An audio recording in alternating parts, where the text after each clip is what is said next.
This happened many years ago. I've never liked camping. I'm just not built for it.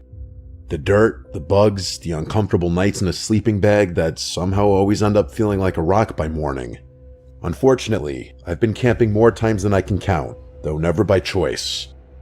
My dad is one of those rugged, wilderness-loving types, and every summer when I was a kid, he dragged me out into the woods with his equally rugged friends to disconnect from technology and reconnect with nature. By the time I hit sophomore year of high school, I'd had enough of suffering in silence. I finally convinced him to let me bring a friend along to make the whole thing a little more bearable.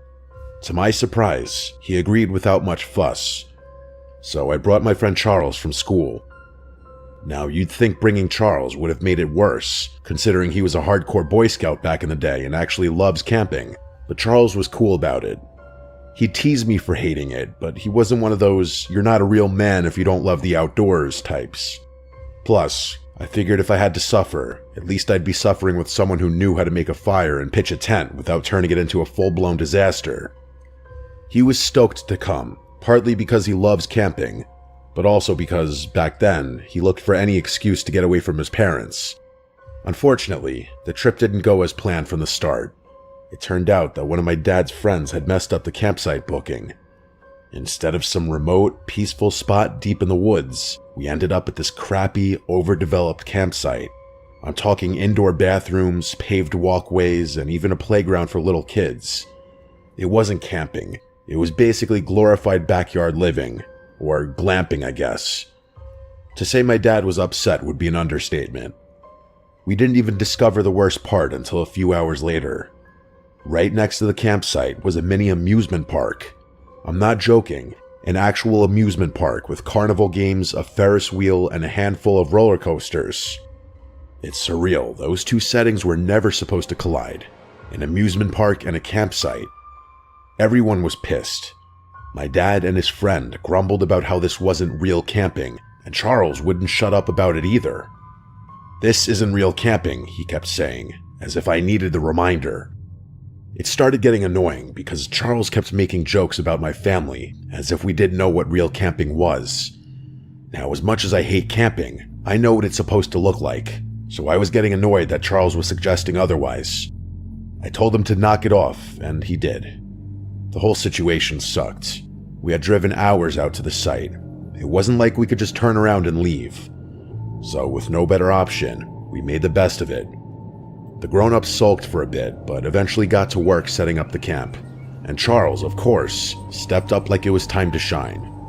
Within minutes, we had our tent up, all the knots tied perfectly, the rainfly secure, the whole thing staked and towed like it came out of a manual.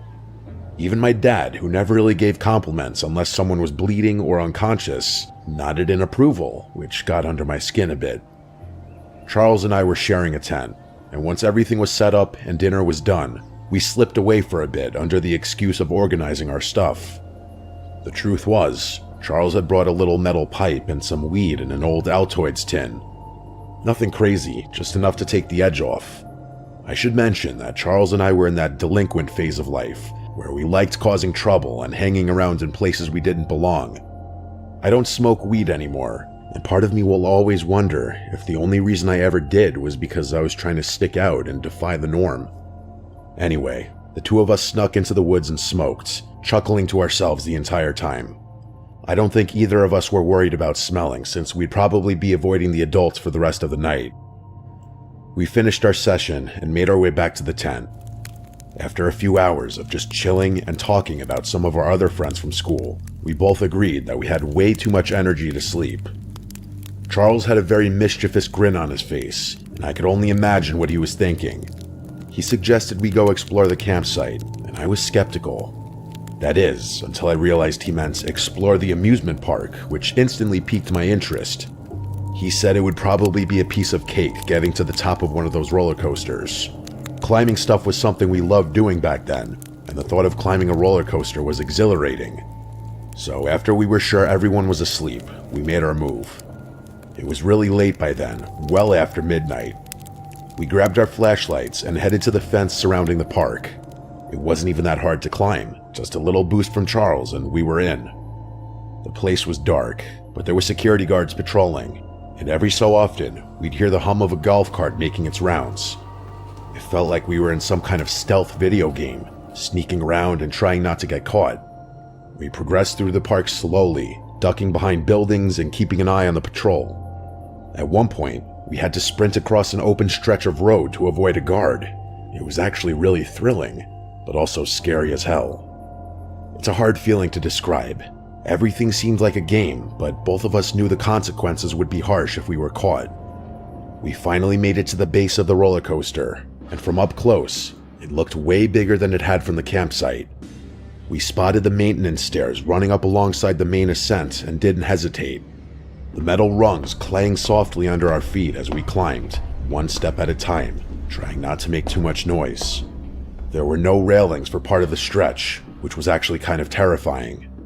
We finally reached the top, and the view was unreal. We could see the entire park below us. We took a single photo up there, as you can see here. I wish we had taken more pictures, but we were being extremely cautious as to not draw attention to ourselves, as we wouldn't be able to get away in time if someone spotted us from below. Eventually, we figured we'd pushed our luck long enough and decided to head back. After making it to the bottom, we started creeping through the park back the way we had come. For whatever reason, the return route was much quicker than the initial one. Maybe the patrol wasn't as intense or something at that hour. I really couldn't tell you. We were maybe 5 minutes from the spot we'd hopped the fence when we had to stop. One of the guards was making a round in a golf cart, so we had to quickly duck behind a snack shack and wait for them to pass. That's when I noticed something move in the dark. At first I thought maybe I imagined it, or maybe it was a shadow from the golf cart's headlights bouncing off something weird. But then Charles tapped my arm and pointed in the same direction. I focused my gaze a bit more and confirmed it. About 30 feet away, just barely visible in the darkness between two buildings, was another person. They were crouching down just like us, like they were also sneaking around and trying to avoid the guards. It didn't look like a kid though. The worst part about it was that I was fairly confident they were looking directly at us. At this point, we were actually kind of scared. Between the patrolling guards and now this, the situation was getting a little overwhelming. As much as we wanted to, we still couldn't move. The guards still hadn't passed yet. I kept my eyes glued to the figure, and they actually started moving. They darted across a patch of open ground and right through the little spill of light coming from a nearby street lamp. For a split second, I saw him clearly. It was a man like I suspected. He was wearing tattered clothing and had this really awkward stride like he was injured or disfigured, but none of that was as unsettling as the dark liquid smeared across his face. It looked like blood. Charles saw it too, and the two of us exchanged a really terrified look. Eventually the man ducked out of sight. The guard finally passed us and we kept moving. We didn't say a word as we made our way back to the fence. I kept checking over my shoulder every few seconds, convinced we were being followed, but no one was there. We made it back to the fence, scaled it the same way we came in, and dropped down on the other side.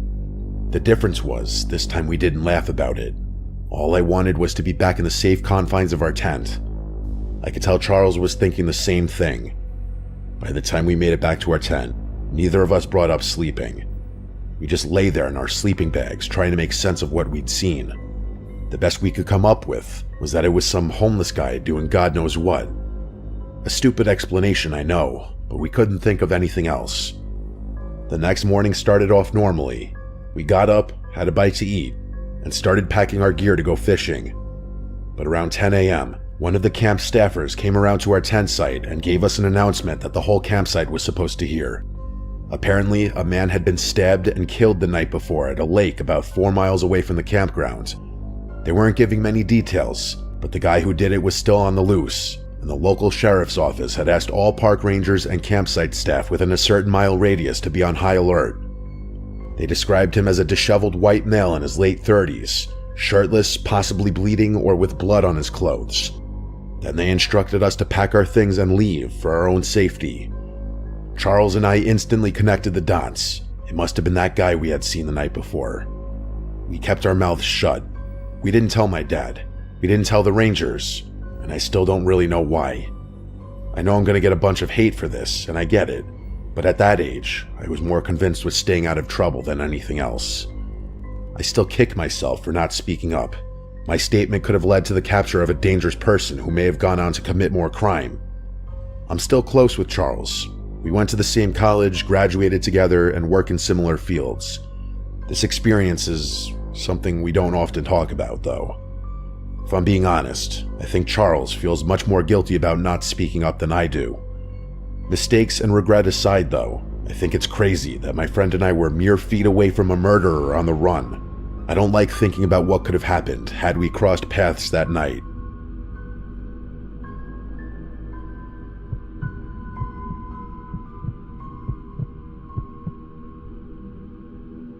This happened back in October of 2016, right when that weird clown hysteria was all over the news. People were posting creepy clown sightings across the country. Most of them were obviously hoaxes or people just trying to get attention, but as you know, there were a couple true cases that were downright terrifying. What happened to me was one of them. I was 16, a junior in high school. I had just finished 7th period, and after saying goodbye to all my friends, I hopped on the 6 train heading uptown. The train was mostly empty, which was kind of unusual but not unheard of. I wasn't being very attentive to my surroundings. I had my headphones in, and I was blasting music. Drake, probably. To make matters worse, I was reviewing chem flashcards on my phone, so I was about as unaware as humanly possible. Never a good idea when traveling alone, but I knew the area well enough to know I'd probably be fine. I was planning to get off at 96th, then walk home from there. Nothing unusual, just a regular Wednesday. But things went downhill really fast. We arrived at 96th, and I jumped out of my seat instinctively, barely even looking up to make sure it was the right station. That train ride was something I had done so many times that the routine had become second nature. Getting on and off was like a reflex. With my head still buried in my phone and my music still blasting in my ears, I made my way over to the doors. But as soon as they slid open, I realized out of the edge of my vision that something was obstructing my path. I looked up and realized some guy had stepped directly into the doorway, only it wasn't a normal person. It was a clown. He was wearing the full getup. Oversized rainbow pants, a baggy yellow shirt with red suspenders, giant red shoes, and this exaggerated white makeup smeared across his face. Red nose, blue eyebrows, the whole cartoon nightmare. The only thing missing was the wig. I was literally frozen in shock at the sight of him. Not only was I caught completely off guard, but until then, I had never been in such close proximity to something so bizarre. He didn't say anything, he just stood there, not trying to get on the train, but clearly preventing me from getting off. I snapped out of my haze and realized I had a good 5 seconds before the doors would close, so I had to do something. I tried to brush past him, but the literal moment I made contact with him, he leaned down in one fluid motion like he was trying to make sure we were face to face. Before he could grab or restrain me, I sprinted past him, and that's when he lurched forward in an attempt to tackle me. I dodged him and continued running, and he started chasing me. It was terrifying. There was no one else around, and I was being chased by a killer clown. The 96th Street station is relatively quiet in the early afternoon, so I was essentially on my own. I shot a glance behind me and saw him pursuing me, only his stride wasn't normal. He was running with this jerky motion like his limbs were disproportionate, but I was much more focused on what was now in his hand. It was what looked like a kitchen knife.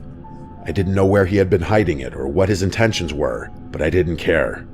I ran up the stairs and out of the station, and immediately reported the situation to the police. He didn't follow me onto the street, but I was still pretty shaken up. The police sent someone down to the station, but he was gone by then. Even after talking to the police and being reassured that I was safe, I couldn't get the irrational thought out of my head that he somehow knew where I lived and was going to track me down later. But that obviously didn't happen. In fact, nothing else ever happened at all. I wouldn't be surprised if my story ended up on the news as one of the many strange clown encounters of 2016, although I can't say for sure. It took me a few weeks to fully get over this experience.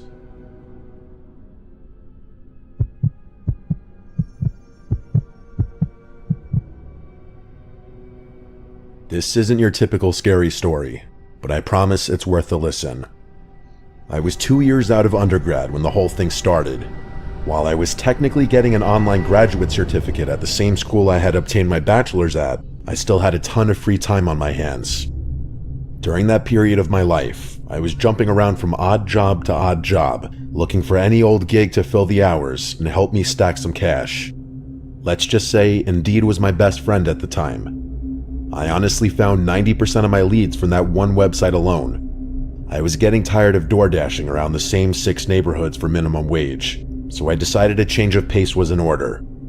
As I was browsing Indeed later that night, I stumbled upon something intriguing. It was a private lifeguarding job at a hotel a few towns over. I know that doesn't sound that abnormal by itself, but there were a couple of strange details in that listing that gave me pause. First of all, the hours were backward. Like, they weren't normal pool hours. You'd expect a typical hotel pool to open sometime in the morning and close sometime in the evening, with maybe a few hours of downtime in the middle of the day, right? Well, this was the opposite. Damn near exactly. They wanted someone to operate and supervise a swimming pool from 5 p.m. to 1 a.m. during the week.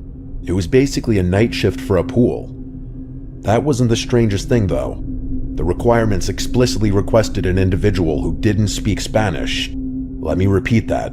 They specifically wanted someone who didn't speak Spanish. Here was the problem. I've been speaking Spanish since I was a little kid. I'm literally half Mexican. The town the hotel was based in was predominantly populated by Spanish-speaking Americans too, so that requirement didn't make much sense to me. In fact, nothing about the listing made sense to me. I remember being beyond perplexed when combing through it. There was one thing I was feeling pretty good about though. $30 an hour, which would probably be something like $50 in today's inflation-adjusted economy. I don't really know if that's true, but the point is, $30 an hour back then was like stubbing your toe on a gold bar. Safe to say, I disregarded all the other nonsense and decided to focus my attention on the compensation. I decided that I'd just pretend not to know Spanish. What were they gonna do?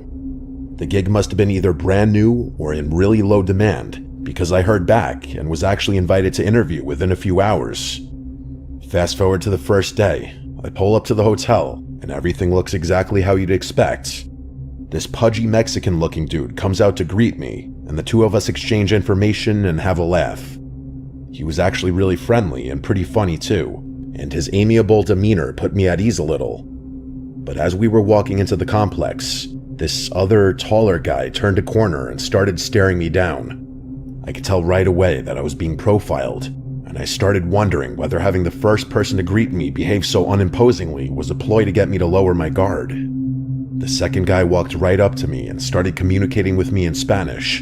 He didn't smile, didn't say hello, shake my hand, nothing. I instantly knew what he was doing. He was trying to gauge whether or not I knew Spanish, so the listing hadn't been BS. I gave him a blank stare, even though I understood every word.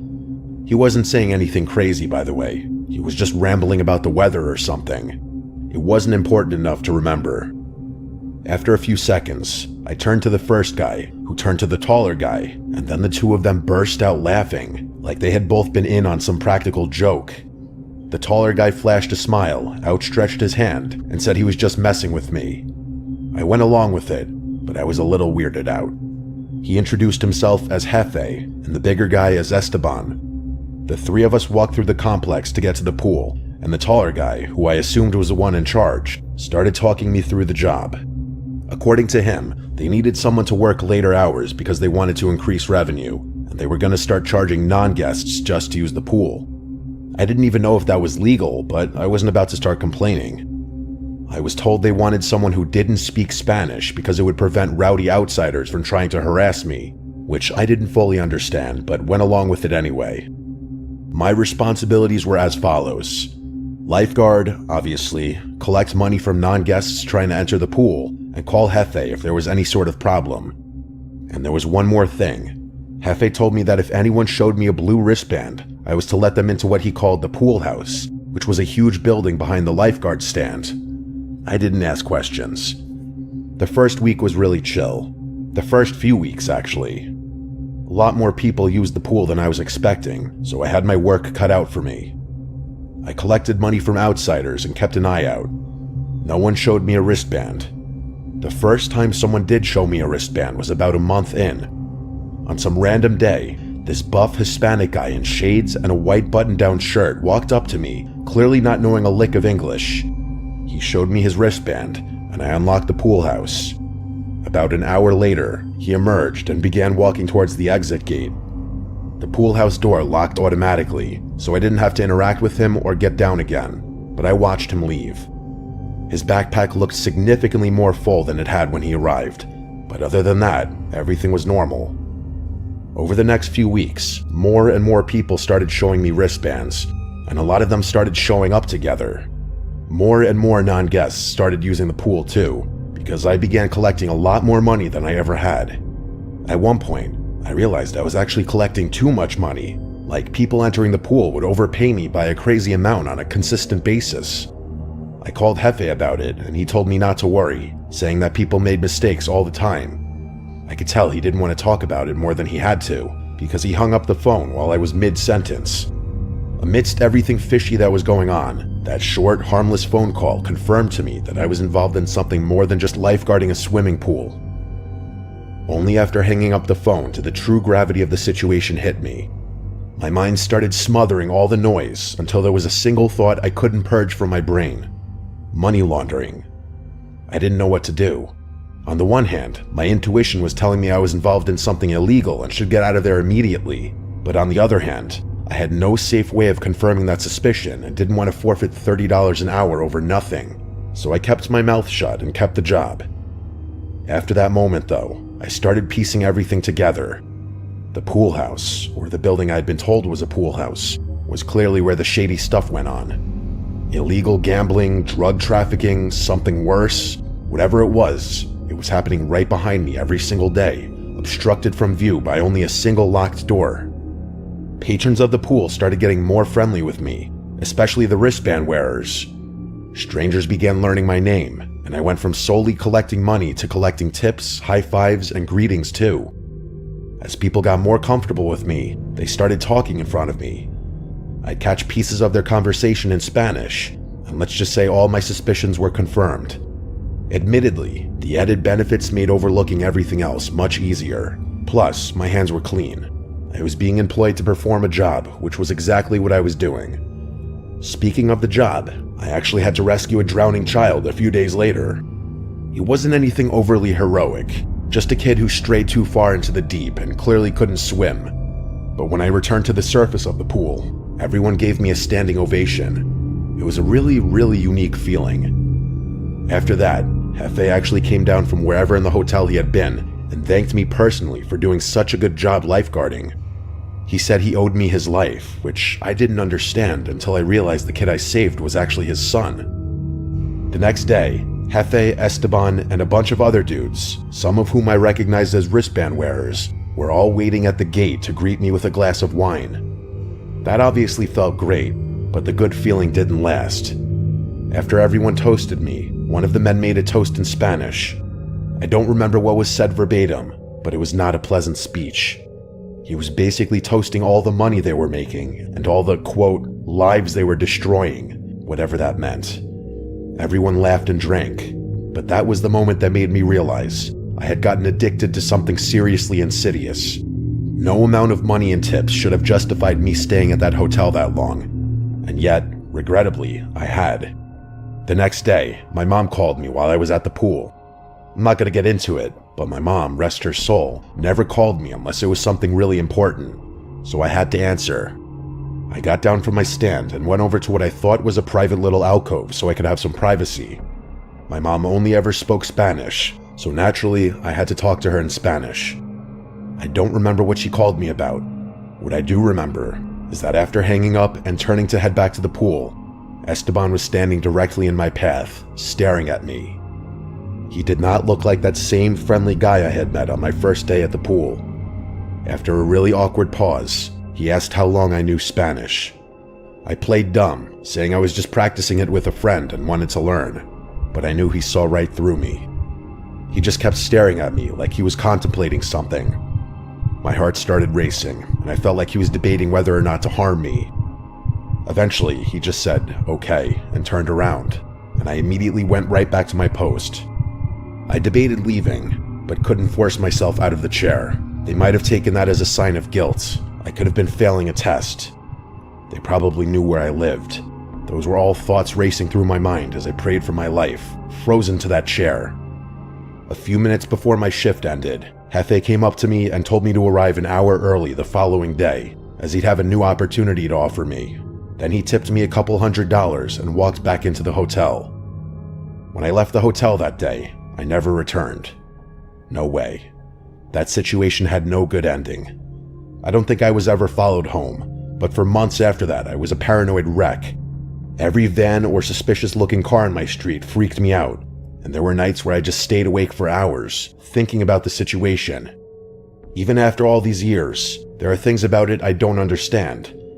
They were obviously moving drugs, I get that, but why they'd even need me at all was something I never understood. My best guess was that they just needed someone on payroll who could act like a clueless employee if the cops ever stopped by. Who knows? I still think I was really close to losing my life that day, as unlikely as that may seem to anyone hearing this. But I'm telling you, the way Esteban was glaring at me, there was one thing on his mind, and one thing only.